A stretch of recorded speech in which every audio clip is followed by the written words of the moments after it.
There are a lot of elite coaches in the Big 12 when it comes to football. Which ones are the best? Which ones have a little bit of work to do? And what are some of those storylines?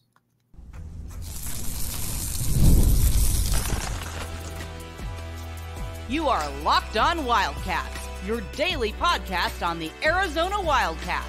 Part of the Locked On Podcast Network, your team every day.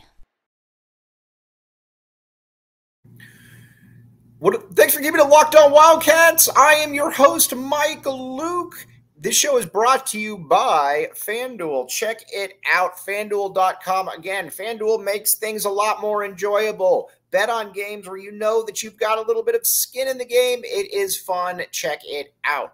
All right, now, the Big 12 football coaching is very, very fascinating because there are a lot of interesting coaches here, and there are a lot of really, really good coaches. So we're going to break down which are the best coaches, where Brent Brennan factors in, kind of an unknown, obviously, but let's get started, though. The first one, though, even though he's not at the top of this list, is Mike Gundy. Mike Gundy is pretty much about as good.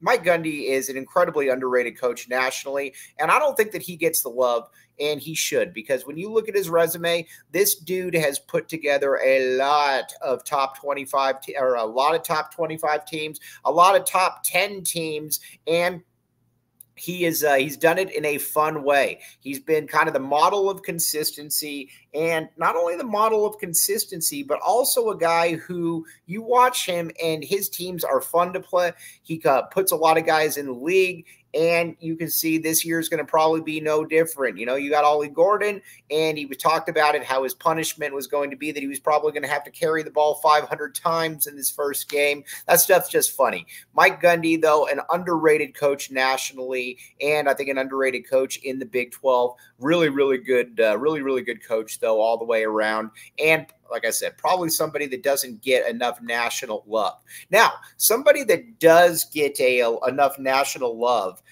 but, again, he's done an incredibly good job, is Kyle Whittingham. Now, with Kyle Whittingham, I think with Kyle Whittingham, that he is going to be very, very solid. And he is just, like I said, he is the epitome. It doesn't really matter what recruits are coming through there. He doesn't need a top 25 class. And not only does he not need a top 25 class, he just needs something around the top 40. And if he's around the top 40, then he's going to develop a really, really good he's going to develop a really, really good storyline for anything that he needs, whether that's a bigger offensive line, defensive lineman. He is able to develop at an incredibly elite level. And honestly, he could have gone to pretty much anywhere he wanted, I think, and people would have totally gotten it at any stage. He's a Utah lifer. What he's done, though, is amazing. And I think part of the reason that Utah has picked to finish in the top, finish where they are, is because of Kyle Whittingham and who he is and just everything that comes across. Again, just a really, really good football coach and somebody that does it the right way. He's fun to watch, and they're like I said, if Cam Rising's healthy and good to go, they're going to be healthy and good to go. They're again, that is a problem team, I think, for a variety of different reasons. So I think those are the two that you look at from a resume perspective, and that, all right, they're super, super good. Not only are they super good, they are, they're probably top 15 coaches nationally. And I think that's where you just look at it and you're like, okay, that's kind of where it's at. Now, with then you've got a slew of really good coaches right after that, that are very, very good. And I think one that you really need to look at first is Lance Leipold. All right, I have loved Lance Leipold for a long time. He is really, really good. And not only is he really, really good, he is just super resourceful. And what I love about watching him is just watching him, that he is, I think he's very comfortable with where he is.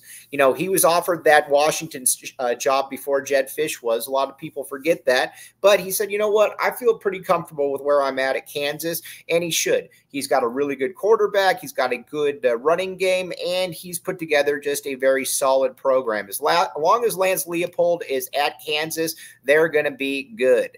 And he is, like I said, he just kind of does it the right way. You watch him, and you can tell that he's probably a dude that a lot of people like playing for as well. Lance Leipold, really, really good football coach. And again, somebody that I think just kind of gets it in the grand scheme of things, and always, he could definitely coach at a higher level than Kansas, but I think he's just very content being at Kansas. And it's cool seeing stuff like that in this day and age.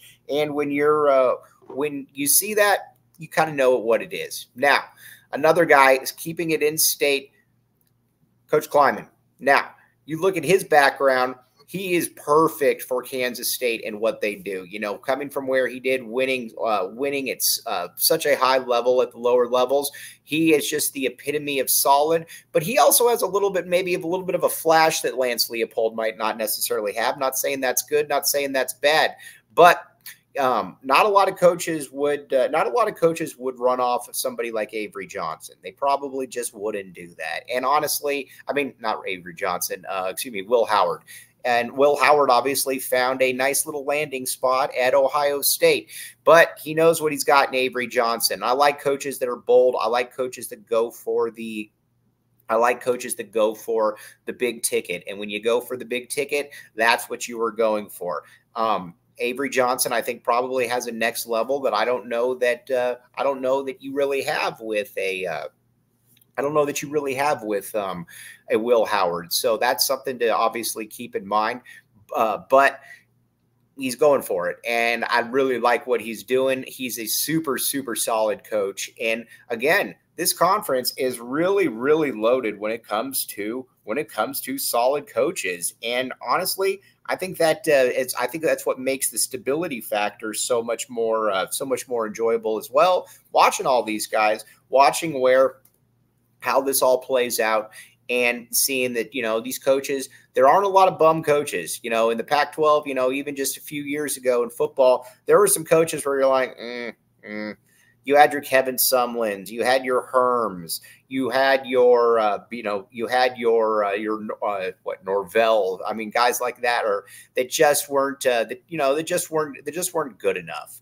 And, not obviously Colorado, you had, I'm drawing a blank now, but Carl Durrell, excuse me, just not good enough. And that was kind of, I think, the problem. Now, a guy that we haven't even mentioned, who was in the national title game. We're going to talk about him in a second. But first, FanDuel. Check it out. FanDuel.com. Now, here's the thing with FanDuel that makes it so enticing, is that you can watch games, you can bet, and you know that your money is good. And not only do you know that your money is good, you're going to know that it's going to be fun to watch. It's going to be fun. And I think that we're in the baseball season right now. I do not like baseball, but I like betting on baseball because it makes it far more enjoyable for me. And that's what I'm about, entertaining myself. Check it out. FanDuel.com has you all covered on this. It, like I said, they're reliable. You're not going to hear anything bad about them because they're good at what they do. So check it out. FanDuel.com. You will thank me later.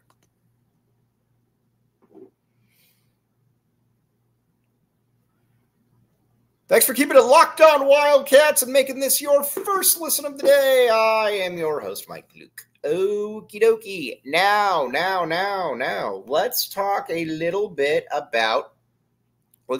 bit then about Sonny Dykes. Now, somebody that the U of A coaches, people know, he was here, obviously. Sonny Dykes is fantastic. He is a really, really good coach. I like watching Sonny Dykes. I like watching his teams. He's done a very good job, and I think that I think he's perfect at TCU. He's killing it on the recruiting scene.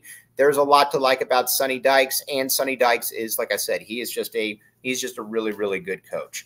And it makes a lot of sense why he is. He obviously comes from a football background and has a high-powered offense that is really, really good. And I look for them to kind of get back in that mold this past year. Fell off a little bit. Wasn't great, obviously, but you get back into that mold, and I think now you feel a little bit better about where things are. But Sonny Dykes has done an incredibly good job at TCU, and I look for that to continue. Now, let's talk Brent Brennan and where he factors in.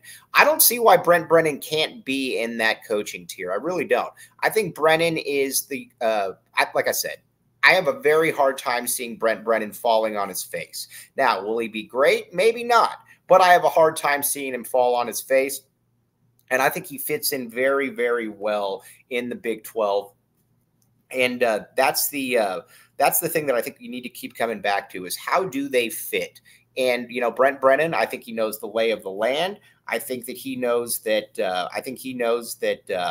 this is a place where, he can win, and they are going to prioritize Texas like no other, and they have done that. We talked about that before, obviously, with Muiz Tonkora, and I think you're going to continue to see that emphasis. But again, it's still an unknown because he's been at San Jose State, but I'm always of the opinion, especially if you're at a place like San Jose State and you're able to win somewhat consistently, then you're good. You're in a really, really good good spot, and I think that they're going to continue to be able to do that. But like I said, you watch Brent Brennan, and he just feels like somebody that is going to get that is going to fit in very, very nicely. Now, one coach that we need to talk about that is in the grand scheme of things, we need to talk about probably the elephant in the room. We're going to talk about that next. Thanks for keeping it locked on Wildcats. I'm your host, Mike Luke. All right, now let's talk about Deion Sanders. With Deion Sanders, that he's going to bring a lot of flash. He's going to bring a lot of sizzle to the game, and that's how he played. That's how he is. He's going to be the guy that's going to say, "Look at me," and but he's also saying that last year he's like, we got to be able to produce. They're going to have a much, much better offensive line. I get that. So, you have a much better offensive line. That should help because Shedeur Sanders obviously is that dude. But they couldn't really protect him last year. And they're going to have to be able to do that because you've got good wide receivers, and I think you're hoping that they have a good running game. Defensively, I expect them to be better, but we're going to find out again. If Colorado starts to suck, is everybody going to kind of just start blaming each other, like a Travis Hunter did, or a Travis Hunter or a let's see here, other guys. I don't know that that's really going to be the case, but we will find out. But Deion is going to sink or swim on the merits of Deion Sanders. We will find out, though. I am skeptical, and not only am I skeptical, I think that this could be something that ends very, very poorly. And when it comes to, like I said, when it comes to this, we'll find out. But, generally when guys are a lot of talk, and they don't really, and they start throwing people under the bus, that becomes something where you're like, all right, well, I don't really see that one being sustainable. We'll find out. He's got a lot more talent this year, but I would be stunned if he is not in the NFL, or if he's not somewhere else at this time next year. I don't think he plans on being at Colorado. I think that that's something he's just telling people, and I think a lot of simple people are buying into that. I think Deion Sanders is laughing his way all the way to the bank on that one. All right, now next show we're going to talk about more Big 12 realignment, what all of this means, where everything is, because again, there's a lot going on here. Brett Yormark is obviously up to a lot of different things, and it's fun to see. It's fun to see a commissioner that actually knows what he's doing and is actively engaged. That is Brett Yormark to a T. But we've talked about running backs. We talked about quarterbacks. We've talked about coaches. It's just a solid conference all the way around in the Big 12. And I look for that to be even more of the case going forward because, again, it's a conference with a lot of really, really solid coaches. But on that note, as always, very much appreciate you all making Locked On Wildcats your first listen of the day. I'm your host, Mike Luke. We will be back with you tomorrow. Again, we're going to talk about a Big 12 expansion and what that means. Bear down and back the A.